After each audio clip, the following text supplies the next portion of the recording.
வாழ்வை நாம் விரும்புகிறோமோ இல்லையோ, ஒவ்வொரு நாளும் நகர்ந்து கொண்டேதான் இருக்கும். நம் வாழ்க்கை பயணமும் மறைந்து கொண்டேதான் இருக்கும். அதுதான் வாழ்வின் ரகசியம் என்று நாம் புரிந்து கொண்டு அதற்கான காரணத்தை அறிந்து கொண்டு வாழ பழகிக்கொண்டால் ஒவ்வொரு நாளும் நல்ல நாள்தான். ஜெய் சாயிராம், ஜெய் ஜெய் சாயிராம். நம்ம சாயன்பர்கள் எல்லாரும் எப்படி இருக்கீங்க? எல்லாரும் நல்லா இருப்போம். ஓம் சாயிராம்.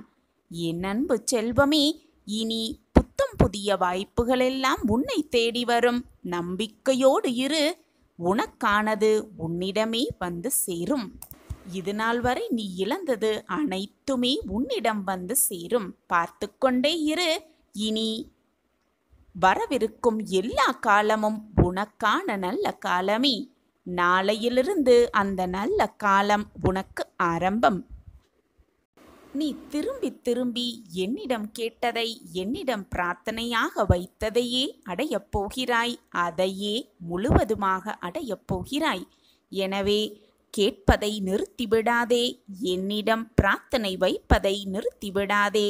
கேட்டுக்கொண்டே இரு. கேட்டதை அடைந்து கொண்டே இரு. வரங்களை கை நிறைய பெற்றுக்கொண்டே இரு. நான் உனக்கு அனைத்தையும் அளித்து கொண்டே இருக்கிறேன். மனம் உடைந்து விடாதே. நீ திரும்ப திரும்ப என்னிடம் கேட்பதையே அடையப் போகிறாய். சந்தோஷமாக இரு. உன் சாயப்பா உன்னோடு இருக்கும்போது நீ விரும்பியது எல்லாமே உனக்கு விரும்பியபடியே கிடைக்க உன் சாயப்பா உன்னோடு இருக்கும்போது எதற்காக உனக்கு பயம்? என் அன்பு செல்வமே, நீ எண்ணியபடியே உன்னுடைய எதிர்காலத்தை நான் உனக்காகவே எழுதிவிட்டேன். அத்தனையும் என்னுடைய சத்திய பிரமாணம். ஒன்றுவிடாமல் அனைத்தும் உன்னிடம் வந்து சேர்க்கும் வரை நான் ஓய மாட்டேன். என்னுடைய சத்திய பிரமாணம் பலித்தே தீரும். நான் உனக்கு எப்பொழுதுமே உனக்கு தேவையானது அனைத்தையும் நீ விரும்பியபடியே உனக்கு கொடுப்பதற்காகவே அனைத்து வேலைகளையும் செய்து கொண்டே இருக்கிறேன். வெற்றி மேல் வெற்றி உன் வாழ்வில் வந்து சேரும். அது சேர்க்கும் வரை நான் ஓய மாட்டேன். உன் எண்ணங்களில் நிறைவேறுமா அல்லது நிலை மாறிவிடுமா என்ற கேள்வி வர வேண்டிய அவசியமே இல்லை. எது நடந்தாலும் இறுதியில் ஒரு நல்ல முடிவுதான் உனக்கு கிடைக்கும். நீ இழந்தது அனைத்துமே உன் கைகளில் வந்து சேர்ந்தே தீரும். பார்த்து கொண்டே இரு. இனி எல்லா நாளும் உனக்கு நல்ல காலமே. நீ எதிர்பாராத பல நிகழ்வுகள் உன் வாழ்வில் நிகழக்கூடும். நீயே வியப்பாய் பிரமிப்பாய் பார்க்க போகிறாய். நிர்ணயிக்கப்பட்ட நல்ல நேரம் இதுதான். சர்வ நிச்சயமாக உன் வாழ்வில் நல்ல நேரம் உனக்காகவே காத்து கொண்டிருக்கிறது. உன் மனம் போல் எல்லாம் உனக்கு சாதகமாகவே நடக்கும். எனவே மனதை போட்டு குழப்பிக்கொள்ளாதே. உனக்கு எதிராக சதிகள் பல வரலாம். ஆனால் அனைத்தையும் நான் சிதறியடிப்பேன். இதை அறிந்து கொண்டால் போதும். உன் மனபாரமும் குறையும். உன் பிரச்சனைகளும் தீரும். உன்னுடைய கஷ்டங்களும் உன்னை விட்டு விலகும். உன்னுடைய வழியில் உனக்கு துணையாக நான் உன்னோடு பயணித்து கொண்டிருக்கிறேன். நீ தடுக்கி விழுந்தாலும் உன்னை தூக்கிவிடும் அனைத்துமாக நான் உன்னோடு பயணம் செய்து கொண்டிருக்கும் பொழுது நீ நினைத்த இலக்கை, வெற்றி என்னும் கனியை உன் கைகளில் பறித்து கொடுப்பேன். அதை உன் சாயப்பாவோடு சேர்ந்து ருசிக்கத்தான் போகிறாய். இது உனக்கான அட்சய பாத்திரம். உன்னுடைய வாழ்வு நிரம்பிக்கொண்டே இருக்கும். சந்தோஷங்களாலும் நிம்மதிகளாலும் ஆனந்தத்தாலும். என்னுடைய அட்சய பாத்திரம் எப்பொழுதுமே உன் கைகளில் இருந்து கொண்டே இருக்கும். நீ தவித்து கொண்டிருக்கும் மிகப்பெரிய விஷயம் ஒரு முடிவுக்கு வரப்போகிறது. இது இந்த சாயப்பாவின் ஆணைதான். நீ மனதில் எதை நினைத்து கொண்டு கேட்டுக்கொண்டிருக்கிறாயோ அது சர்வ நிச்சயமாக நடக்கும் என் பிள்ளையே. உனக்கு நல்ல நேரம் துவங்கினால் மட்டுமே இந்த பதிவு உன் கண்களில் படும். இப்பொழுது நீ கேட்டுக்கொண்டிருக்கிறாயல்லவா? உன் கண்ணில் இது பட்டிருக்கிறதல்லவா? அப்படியென்றால் உனக்கு நல்ல நேரம் துவங்கிவிட்டது என்றுதானே அர்த்தம். அப்பா தரும் இந்த வாக்கை சர்வ சாதாரணமாக நினைத்து கடந்து விடாதே என் பிரியமே. சாயிநாதரே, என்னுடைய அன்பை பலர் தவறாக நினைத்து கொண்டிருக்கிறார்கள், தவறாக பயன்படுத்தி கொண்டிருக்கிறார்கள் என்று வருத்தப்பட்டு கொண்டிருக்கிறாய். என் அன்பை புரிந்து கொள்ளாமல் என் மனதை வேதனைப்படுத்தி கொண்டிருக்கிறார்கள் என்று புலம்பியும் கொண்டிருக்கிறாய். ஆனால் உண்மை என்னவென்று தெரியுமா என் கண்மணியே?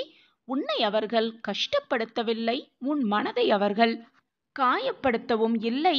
உன்னுடைய கஷ்டத்தையும் உனக்கு வந்திருக்கும் சங்கடங்களையும் அவர்கள் ஏற்றுக்கொள்கிறார்கள் என்றுதான் அர்த்தம். ஏனென்றால் நீ கஷ்டப்பட்டு கொண்டே இருக்கிறாய் என்றாலே உன் கர்மா கொஞ்சம் கொஞ்சமாக குறைந்து கொண்டிருக்கிறது என்றுதான் அர்த்தம். எனவே மற்றவர்கள் செய்யும் செயலால் நீ வேதனைப்பட்டாலும் உன்னுடைய கர்ம வினைகளின் வலிமை குறைகிறது என்பதால் நிம்மதி கொள் என் கண்மணியே. மற்றவர்களைப் பற்றி நீ கவலைப்படத் தேவையில்லை.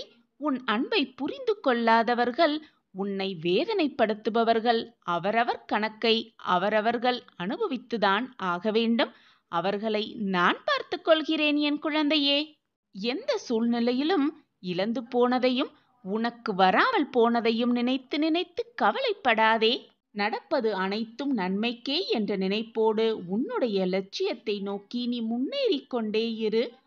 நடப்பது அனைத்தும் நன்மைக்கே என்று சொல்கிறீர்களே சாயப்பா, என்னையும் அப்படி எண்ணிக்கொள்ள சொல்கிறீர்களே, ஆனால் என் வாழ்க்கையில் எந்த மாற்றமும் நிகழவே இல்லையே என்று நீ கேட்பது எனக்கு புரிகிறது.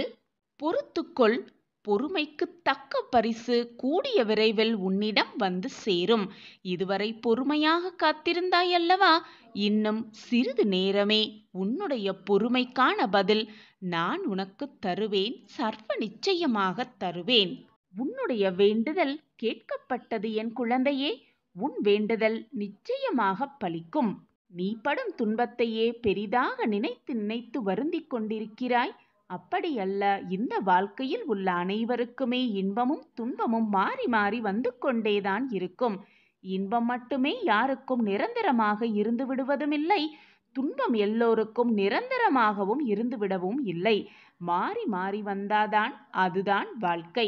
அந்த வாழ்க்கையில் எப்படி நீ போராடி ஜெயிக்கிறாய் என்பதுதான் உனது வெற்றியில் அடங்கி இருக்கிறது.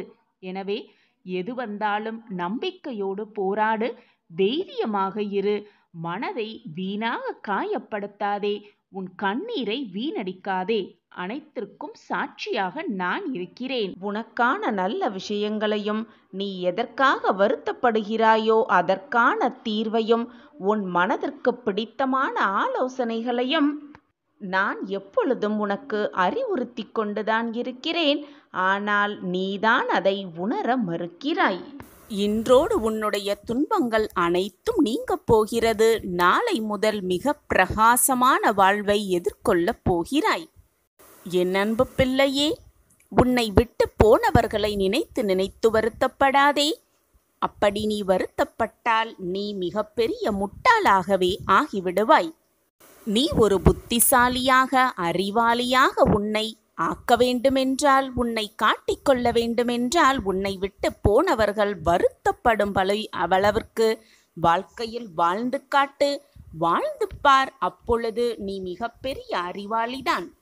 எந்த ஒரு இக்கட்டான சூழ்நிலையில் நீ இருந்தாலும், என்ன ஒரு கஷ்டமான சூழ்நிலையில் நீ சுழன்று கொண்டிருந்தாலும் எப்பொழுதும் நம்பிக்கையை மட்டும் இழந்து விடாதே என் பிள்ளையே. அப்பொழுதுதான், அந்த நேரத்தில்தான் நீ மிக நம்பிக்கையோடும் மிக பொறுமையோடும் மிக தைரியத்தோடும் இருக்க வேண்டும்.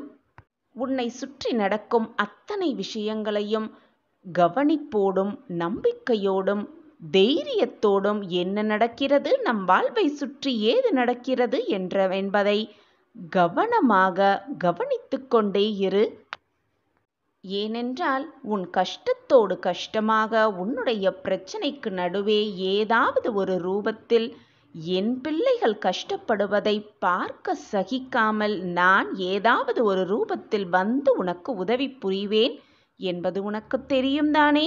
எனவே சோதனைகள் வந்துவிட்டது, பிரச்சனைகள் என்னை சூழ்ந்து கொண்டிருக்கிறது என்று அப்படியே உட்கார்ந்து விடாமல் கண்களை மூடி உட்கார்ந்து விடாமல் அதை கவனமாக நோக்கு. ஏதாவது ஒரு ரூபத்தில் வந்து உனக்கு நல்ல பதிலை, உன் பிரச்சனைகளுக்கான தீர்வை உன் சாயி தேவா நான் தருவேன். சர்வ நிச்சயமாக. எப்பொழுதுமே ஏதாவது ஒரு பிரச்சனை வந்தால் ஏன் போட்டு உன் மனதை சுழன்று கொண்டும் போராடி கொண்டும் இருக்கிறாய்? உன் பிரச்சனையை தீர்க்க எப்பொழுதுமே என் காலடிகள் தயாராக இருக்கிறது. ஓடோடி வந்து உன் பிரச்சனையை நான் சரி செய்வேன் ஏதாவது ஒரு ரூபத்தில்.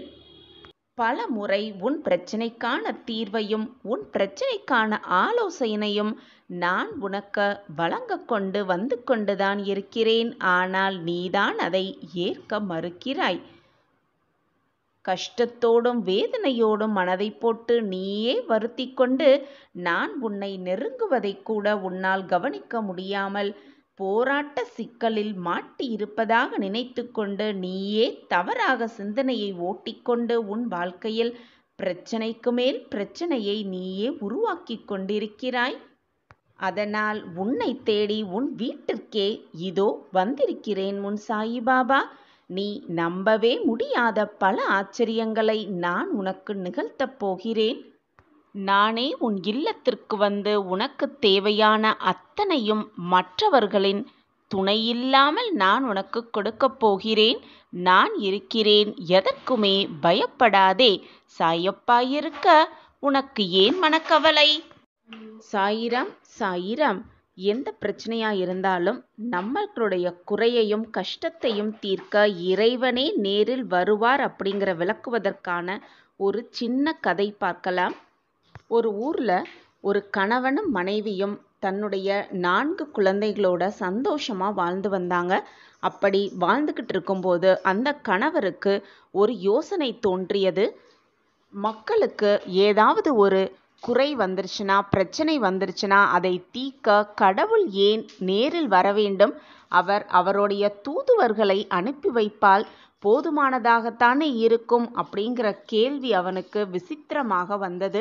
இந்த கேள்விக்கு பதிலை யாருக்கிட்ட போய் விசாரிச்சா நமக்கு பதில் கிடைக்கும் அப்படின்னு யோசனை செஞ்சு அந்த ஊர்ல ஒரு குரு இருந்தார். அந்த குரு கிட்ட போய் கேட்கலாம் அப்படின்னு போய் அந்த குரு கிட்ட போய் கடவுள் ஏன் மக்களை காக்க நேரில் வர வேண்டும்? அவர் தனது தூதுவர்களை அனுப்பி வைத்தால் போதுமானது தானே அப்படின்னு அந்த கேள்வியை அந்த மனிதர் குருவிடம் கேட்டாராம். இந்த கேள்வியை கேட்ட அந்த குரு, நான் உனக்கு பதில் சொல்கிறேன், ஆனால் அதுக்கு கொஞ்சம் நேரமாகும், கொஞ்சம் காலமாகும் அப்படின்னு சொல்லி அவரை அனுப்பி வச்சுட்டாராம்.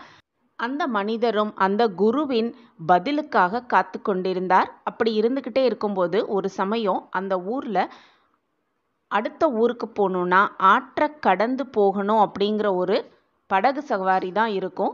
அந்த மாதிரி அந்த கணவனும் மனைவியும் தன்னுடைய 4 குழந்தைகளையும் அழைத்து கொண்டு பக்கத்து ஊருக்கு போகலாம் அப்படின்னு முடிவெடுத்து அந்த படகுல ஏறிட்டு இருந்தாங்க. அப்போது அந்த படகுல அந்த கணவன் மனைவி 4 குழந்தைகள் அவர்கள் மட்டும் அல்லாமல் அந்த குருவும் அந்த படகில் ஏறிக்கொண்டார். அவரோடு அந்த ஊரில் உள்ள 4-5 பேரும் அந்த படகுல ஏறி பக்கத்து ஊருக்கு போகிறதுக்காக படகு சவாரி செய்தாங்க. அப்படி செஞ்சுக்கிட்டே இருக்கும் பொழுது திடீர்னு அந்த படகுல இருந்த குரு என்ன பண்ணார்னா, அந்த 4 குழந்தைகளில் எந்த குழந்தை மிக சிறிய வயதுள்ளதாக குழந்தையாக இருக்குமோ அந்த குழந்தையை எடுத்து தூக்கி அப்படியே தண்ணியில் போட்டுட்டாராம். இதை பார்த்த அந்த படகுல இருந்த எல்லாருக்குமே ரொம்பவே அதிர்ச்சி. உடனே அந்த குழந்தையின் தகப்பன் என்ன பண்ணானா, உடனே தண்ணியில் குதிச்சு அந்த குழந்தையை காப்பாற்றி மீண்டும் படகில் ஏற்றி கொண்டு வந்தானாம். ஏற்றி கொண்டு வந்தோன கோபமாக, குருவே ஏன் என்னுடைய குழந்தையை தண்ணியில் தூக்கி போட்டீங்க அப்படின்னு கேட்டாராம். அதற்கு குரு சொன்ன பதிலை கேட்டோன அவனுக்கு கேள்விக்கான பதில் அவருக்கு கிடைத்து விட்டதாம். அப்படி அந்த குரு என்ன சொன்னார்னா, இந்த படகுல இத்தனை பேர் இருக்கோம், உன்னுடைய மனைவி இருக்காங்க, இந்த ஊர் மக்கள் இருக்காங்க, ஏன் உன்னுடைய குருவா நினைக்கிற நானும் இருக்கேன். ஆனால் உன்னுடைய குழந்தை தண்ணியில் விழுந்தோன நீயே உடனே குதிச்சு அந்த குழந்தையை காப்பாற்ற வேண்டிய காரணம் என்ன அப்படின்னு கேட்டாராம். அதை கேட்ட அந்த மனிதர், இது என்ன கேள்வி? என்னுடைய குழந்தையை காப்பாற்ற நான் மற்றவர்களை எதிர்பார்த்து கொண்டிருந்தா என்னுடைய குழந்தை தண்ணீரில் மூழ்கிவிடாதா? நான் பெற்ற குழந்தையை காப்பாற்ற மற்றவர்களை நான் எதிர்பார்த்து காத்து கொண்டிருக்கணுமா? நான் அப்படி எப்படி செய்ய முடியும் அப்படின்னு கோவமா கேட்டாராம் அந்த மனிதர். உடனே அந்த குரு சிரித்து கொண்டே சொன்னாராம், நீ என்னிடம் முன்பு ஒரு கேள்வி கேட்டாய் அல்லவா? அந்த கேள்விக்கான பதில் நீயே சொல்லிவிட்டாய். இதுதான் அந்த கேள்விக்கான பதில் அப்படின்னு சொன்னாராம். உலகத்தில் மனிதர்கள் எல்லோருமே கடவுளுக்கு குழந்தை போல்தான். அவர் படும் துயரத்தை கண்ட கடவுள் நேரில் வருவது இயல்புதான் அன்றி தமது தூதுவர்களை அனுப்ப அவர் எப்பொழுதுமே யோசிக்கவே மாட்டார். உடனே வந்து தன்னுடைய பிள்ளையின் துயரை துடைப்பார். இதுதான் கடவுளின் பெருமையும் அருமையான குணமும் அப்படின்னு அந்த குரு பதிலுரைத்தாராம். இதனை கேட்ட அந்த மனிதருக்கு அவரது கேள்விக்கான விடையில் இருந்த ஆழ்ந்த கருத்தையும் புரிந்து கொண்டு சந்தோஷமாக குருவுக்கு நன்றி சொன்னாராம். நாமளும் இறைவன் மேல் முழுமையாக நம்பிக்கை வைத்து நமக்கு வரும் பிரச்சனையிலிருந்து மீட்டெடுக்க இறைவனை முழு மனதோடு பிரார்த்தனை செய்தால் இறைவனே நேரில் வந்து நம் குறைகளை தீர்த்து வைப்பார், நம் கண்ணீருக்கு பதிலுரைப்பார், நம் கஷ்டங்களை போக்கி நம்மை நல்ல வழியில் வாழ வைப்பார். அதுவரை பொறுமையாக காத்திரு. இது உனக்கான நேரம். உனக்கான நேர காலமெல்லாம் கூடி வரும் சமயத்தில் தேவையில்லாத பயத்தை போட்டு உன் மனதில் விதைத்து கொண்டு அந்த பயம் உன் மனதை ஆக்கிரமித்து கொண்டு உனக்கான சந்தோஷம் உன்னிடம் வரும் பொழுது நீ அதை அனுபவிக்க முடியாமல், சந்தோஷத்தை ஏற்றுக்கொள்ள முடியாமல் உன் மனம் தத்தளித்து கொண்டிருக்கும். எனவே என் பிள்ளையே, மனதை எப்பொழுதும் நிதானமாக வைத்துக்கொள். முடிந்ததை நினைத்து நினைத்து வருந்திக் கொண்டோ கவலைப்பட்டு கொண்டோ கண்ணீர் சிந்திக்கொண்டோ உட்கார்ந்திருந்தால் உன் வாழ்க்கையை யார்தான் வாழ்வது? உனக்கு கிடைக்கவிருக்கும் சந்தோஷத்தை யார்தான் அனுபவிப்பது? நன்றாக சிந்தித்துப்பார். இவ்வளவு நாள் வேதனையை அனுபவித்தாய். இனி உன் வாழ்வில் மாற்றங்கள் நிகழப்போகிறது என்று நான் உனக்கு கூறுகிறேன். ஆனாலும் அதை நீ ஏற்றுக்கொள்ள முடியாமல், புரிந்து கொள்ள முடியாமல், கஷ்டத்திலும் போராட்டத்திலும் புலம்பலிலுமே உன் வாழ்க்கையை கழித்து கொண்டிருக்கிறாயே. இது உன் வாழ்விற்கு நல்லதா? நம்பிக்கையோடு இரு என் பிள்ளையே. வா, என் அருகில் வா, என் பக்கத்தில் வந்து உட்கார். உனக்கு என்ன வேண்டும் என்பதை நீ சொல்லிதான் நான் தெரிந்து கொள்ள வேண்டுமா குழந்தையே? உனக்கு ஆசீர்வதிக்கப்பட்டதை தராமல் நான் எங்கு போகப் போகிறேன்? மனதை அமைதியாக வைத்துக்கொள். எந்தவிதமான சூறாவளியையும் அதற்குள் அனுமதிக்காதே. இந்த நிலை வெகு விரைவில் மாறி உனக்கு வெற்றி கிட்டும். நான் கூறுவது எதுவும் இதுவரை உன் வாழ்வில் நடக்காமல் இருந்துள்ளதா? நன்றாக சிந்தித்துப்பார். என் வாழ்க்கை எப்பொழுதுமே பொய்யாகாது. அப்படியென்றால் இப்போது மட்டும் ஏன் இந்த கலக்கம் உன் மனதில்? பிறக்கப் போகும் புது வாழ்வு உன் வாழ்வில் புது அத்தியாயத்தை உண்டாக்கும் என்ற நம்பிக்கையோடு இரு. காரணமில்லாமல் எதுவுமே நடக்காது. காரணமில்லாமல் என்னுடைய சிரித்த முகம் உன் கண்களில் பட்டிருக்காது. பட்டிருக்கிறது என்றாலே என்னுடைய ஆசிர்வாதத்தை முழுமையாக பெறப்போகிறாய். என்னை பரிபூர்வமாக நம்பு. குழந்தையே, உன்னையும் மீறி எதிர்மறை எண்ணங்கள் உன் மனதில் நிறைய பதிந்துள்ளது. நீயும் அதனுடைய பிடியிலிருந்து மீளவே அதோடு போராடி கொண்டிருக்கிறாய். அதை பொறுத்தே உன் மனதில் இந்த போராட்டம் நிகழ்ந்து கொண்டிருக்கிறது. குழந்தையே, நீ எதற்கும் வீணாக பயப்படாதே. உன் வாழ்க்கை முடிந்து போகும் சூழ்நிலை வந்தாலும் உன் வாழ்க்கையின் பிடி என் கையில்தான் உள்ளது. எதிர்மறை எண்ணங்களால் உன் மனது சூழ்ந்திருந்தாலும் உன்னை நேர்மறை எண்ணங்களால் சூழ வைக்கும் வேலையை நான் பார்த்து கொள்கிறேன். என் பார்வை எப்பொழுதும் உன் மீதுதான் உள்ளது. நல்ல செய்தி வந்துவிட்டது குழந்தையே. வாய்ப்பை சரியாக பயன்படுத்திக்கொள். இன்னும் சற்று நேரமே உன் வாழ்வில் நல்ல மாற்றங்கள் நிகழும் அந்த அற்புதமான தருணம் உன்னை நெருங்கி வந்துவிட்டது. உன் வாழ்க்கையில் நீ சுபிக்ஷமாக வாழப்போகிறாய். சந்தோஷங்கள் வந்து உன்னை சூழும் நேரம் உன்னை நெருங்கிவிட்டது. நான் இருக்கிறேன் எப்பொழுதுமே. சற்று பொறுமையாக இரு. உனக்கானது என்று எழுதப்பட்டது, உனக்கானது என்று தீர்மானிக்கப்பட்டது உன்னிடம் வந்து சேர்ந்தே தீரும்.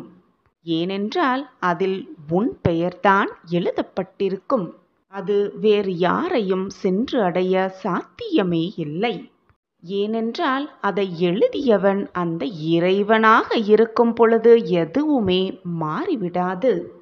இறைவன் எழுதியதை மாற்றும் சக்தி இது நாள் வரை எந்த மானிடனும் பெறவே இல்லை. சோதனைகளை கொடுத்த இறைவனுக்கு அதற்கான தீர்வையும் அதற்கேற்றான வெற்றியையும் கொடுப்பதற்கு ஒரு நொடி போதாதா? எனவே எப்பொழுதும் தெளிவான மனநிலையோடு இரு. கஷ்டங்கள் வருகிறது என்றால் இன்பங்கள் சூழப்போகிறது என்பதை மனதில் ஆழமாக பதிய வைத்துக்கொண்டு திடமாக இரு. உன்னுடைய முயற்சியை கைவிட்டு விடாமல் இரு. எந்த நேரத்திலும் கவனமாக இரு. எப்பொழுது வேண்டுமானாலும் எந்த நொடி வேண்டுமானாலும் உனக்கான வெற்றியை உனக்கான சந்தோஷத்தை உன் கண்முன் நான் காண்பிப்பேன். நம் வாழ்க்கையில் வேகமாக முன்னேற்றம் இல்லவே இல்லையே என்று வருத்தமே படாதே. பின்னோக்கி செல்லாமல் முன்னேறிக்கொண்டே இருக்கிறோமே என்பதை சந்தோஷமாக ஏற்றுக்கொள்.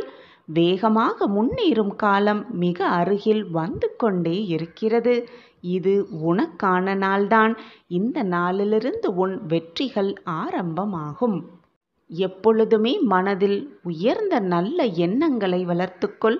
உன் எண்ணம் போல் உன் வாழ்வும் சந்தோஷமாகவே அமையும். என்னை முழுவதுமாக நம்பிவிட்டாயல்லவா? அப்படியென்றால் உன் வாழ்வில் நல்லது நடக்கப் போகிறது. நல்லது மட்டுமே சூழப்போகிறது. நல்லது மட்டுமே உன் வாழ்வில் நிரந்தரமாக இருக்கப் போகிறது என்பதுதான் நிச்சயமான உண்மை. நான் உன்னுடன் இருக்கும் பொழுது தேவையில்லாமல் பயமோ குழப்பமோ உனக்கு வேண்டவே வேண்டாம். நீ விரும்பிய வாழ்க்கையை வாழத்தான் போகிறாய். உன்னோடு நான் இருப்பதை உணர்ந்து கொள்ளும் நேரமும் உனக்கு கூடிய விரைவில் வந்துவிடும். நான் இருக்கும் வரை நீ எதற்குமே கலங்க வேண்டிய அவசியமே இல்லை. ஏனென்றால் நான் தான் உன்னோடு இருந்து கொண்டே இருக்கிறேனே. நான் உன்னுள்ளேயே இருந்து கொண்டிருக்கும் பொழுது உன் மனதில்தான் ஏன் இத்தனை பயமும் போராட்டமும்? வாழ்க்கையில் கஷ்டங்கள் வலிமையானதுதான். ஆனால் அதைவிட மிக மிக வலிமையானது நீ வாழும் வாழ்க்கை என்பதை தீர்க்கமாக நம்பு. ஆசையில்லாத முயற்சியால் பயனே இல்லை. முயற்சியில்லாத ஆசையால் பயனும் இல்லை. எனவே முயன்று கொண்டே இரு. ஓடிக்கொண்டே இரு. போராடிக்கொண்டே இரு. உனக்கான வெற்றி உன்னை வந்து சேரும். எந்த ஒரு சூழ்நிலையாக இருந்தாலும் பொறுமையாக இரு. பொறுமையாக இரு என்று நான் மீண்டும் மீண்டும் உனக்கு வலியுறுத்தி கொண்டே இருக்கிறேனே. எதற்காக தெரியுமா பிள்ளையே? எதற்குமே பயப்படாதே. அது மண்ணில் விழுந்த விதையின் குணம்.